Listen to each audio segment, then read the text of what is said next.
E aí, gente, beleza? Talvez você caiu aqui de paraquedas e eu quero te explicar algumas coisas. Esse vídeo ele não é um ataque à pessoa do padre José Augusto, tá bom? Pelo contrário, tá? Com muito respeito à pessoa do padre José Augusto, eu respondi todas as perguntas que o próprio padre José Augusto ele elencou, tá bom? Então, eu somente respondi as perguntas que o padre José Augusto fez. Então, respondidas, todos os argumentos refutados. O vídeo que você está assistindo é um recorte do vídeo original. Mas um aviso antes de você seguir para o vídeo. Eu não sou perfeito. Eu não sou o dono da verdade. Eu não sou infalível. A única verdade infalível são as Escrituras, são a palavra de Deus. Então, vamos logo ao que interessa. Tá aí o argumento do padre. Às vezes, né, a gente se depara com a questão da idolatria também, né? Ah, por que você tem um quadro de Nossa Senhora na sua casa? Deus disse para não construir imagens no céu e na terra e não sei o quê.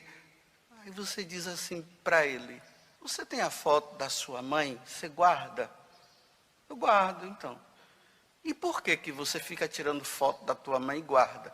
No dia que você me der a resposta, por que você tem foto da tua mãe, do teu pai, da tua família e você guarda, eu vou dizer para você por que eu tenho a imagem do céu na minha casa e o quadro dela. Está incluída a resposta. Vocês ficam pedindo intercessão dos santos. A gente pede intercessão dos santos. Vem cá, lá na sua igreja, lá que você diz que é sua igreja, você já pediu para alguém rezar por você? Quando você está com dificuldade, você já pediu para alguém rezar, orar por você, colocar a mão na sua cabeça e orar? Sim. Então, no dia que você me der a resposta, por que você pediu para aquela pessoa rezar por você? Eu direi para você por que a gente pede os anjos, os santos, para interceder por nós também. Eu dou a resposta para você. Então me responda, por que você pede? Irmão, ora por mim, porque a coisa está feia. Por que você não pede diretamente para Jesus Cristo? Jesus, vem em meu auxílio que a coisa está feia. Vem, você está vendo que a coisa está feia? Por quê? Vocês ficam repetindo as orações. Pai nosso que estás no céu, santificado seja o vosso nome, venha a nós o vosso... Fica repetindo, não precisa ficar repetindo essa oração o tempo todo. Você já leu lá no Evangelho de São Lucas, no capítulo 11? Os discípulos de João, eles viram Jesus orando lá, né? Aí ele disse assim: Senhor, ensina-nos a rezar. Tem na sua Bíblia? Lê lá para você ver. Aí Jesus disse assim: quando orardes, dizei assim: Pai nosso que estais nos céus, santificado seja o vosso nome. Quando orardes, dizei assim. Então, quando você me responder por que Jesus disse que para eles, que é para quando eles orar, dizerem Pai nosso que estás no céu, eu vou dizer por que a gente reza o Pai Nosso todos os dias. Por que nós rezamos Pai Nosso na hora da missa? Pronto, eu só sei que Jesus deu uma resposta inteligente para aqueles homens. Eles, para não se dobrar, eles ficaram calados. E Jesus disse para ele: então eu não vou te responder. E para eles, para não se dobrarem, não admitirem que estava diante de Jesus, que é o nosso Deus e Salvador, o Messias enviado, eles calaram a boca, colocaram o rabo entre as pernas e foram embora com essa pergunta na cabeça. Vamos lá. Resposta rápida para essas 3 perguntas. Resposta à primeira pergunta. Eu tenho a foto da minha mãe, dos meus familiares, mas eu não me prostro diante dessas fotos ou imagens. Eu não faço altares, não acendo velas, não faço pedido a elas. Não uso as fotos dos meus familiares para, através dessa foto, tentar me aproximar de Deus. Não uso a foto da minha mãe ou dos meus familiares como um amuleto para proteger a minha casa ou a minha vida. Bom, resposta à segunda pergunta. Resposta rápida à segunda pergunta. Já pedi a alguém, sim, para orar por mim, mas nunca me dirigi aos mortos para orarem por mim, para mim. Concorda comigo que mesmo que estejam no seio de Abraão, todos os crentes ou santos estão mortos, né? Só tem um que vive que pode interceder por nós. 1 Timóteo, capítulo 2, versículo 5, vai dizer assim: porquanto há um só Deus e um só mediador, não tem outro mediador, é um só. Mediador entre Deus e os homens, Cristo Jesus, homem. Se você pede aqueles que estão mortos para interceder por você, você não se faz semelhante a um espírita quando reza a um santo que foi sepultado. Não fazem os espíritas os mesmos, os feiticeiros?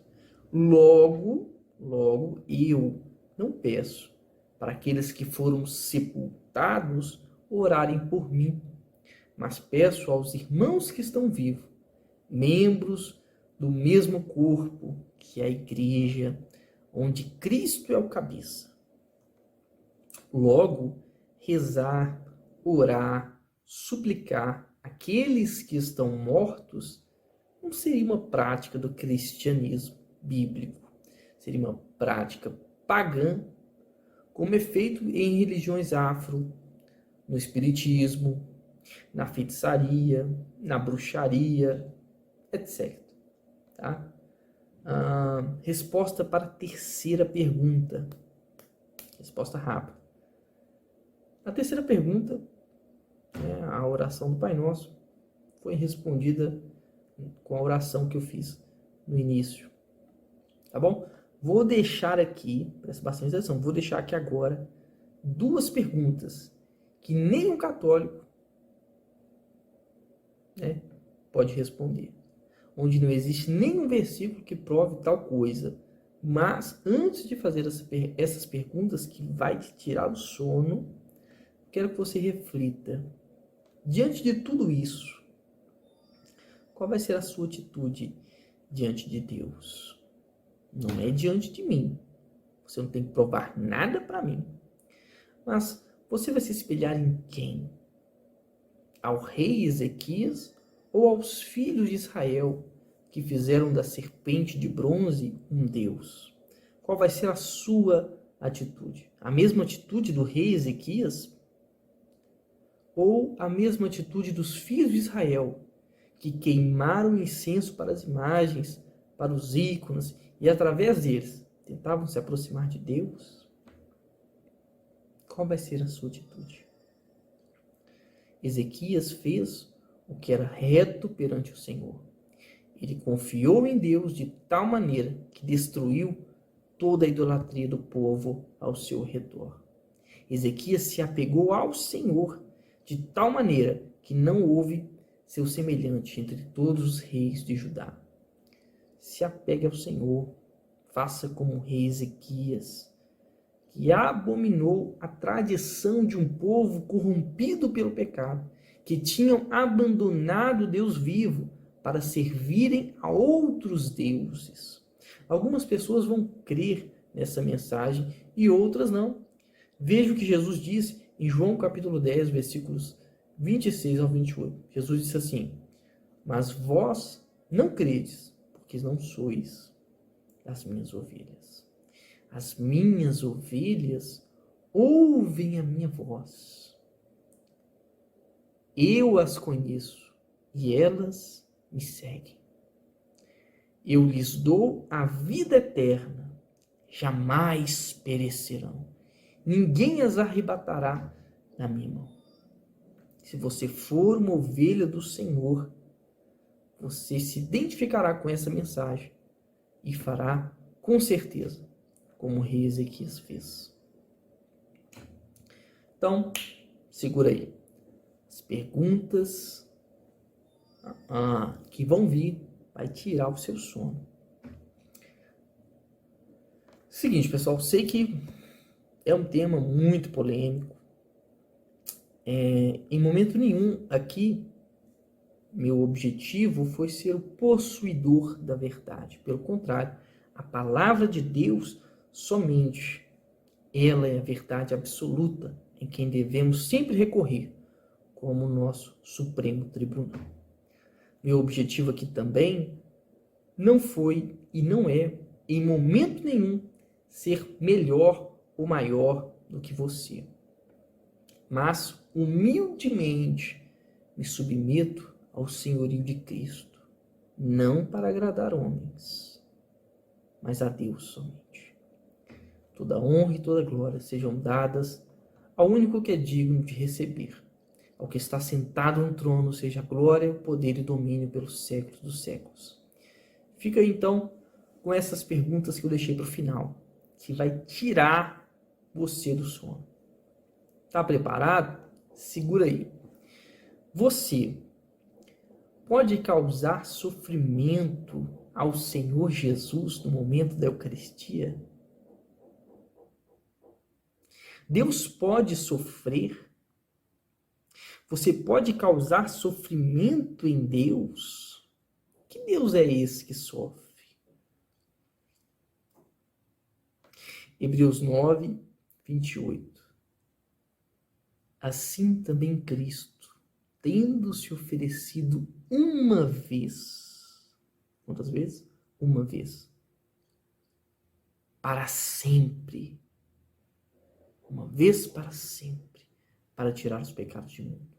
Aparecerá a segunda vez sem pecado aos que o aguardam para a salvação. Uma observação fatal aqui. E a segunda pergunta que vai te tirar o sono.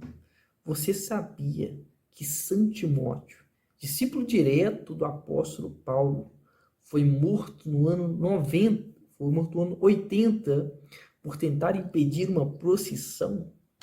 Será que ele seria morto por tentar impedir uma procissão católica? Me diz aí.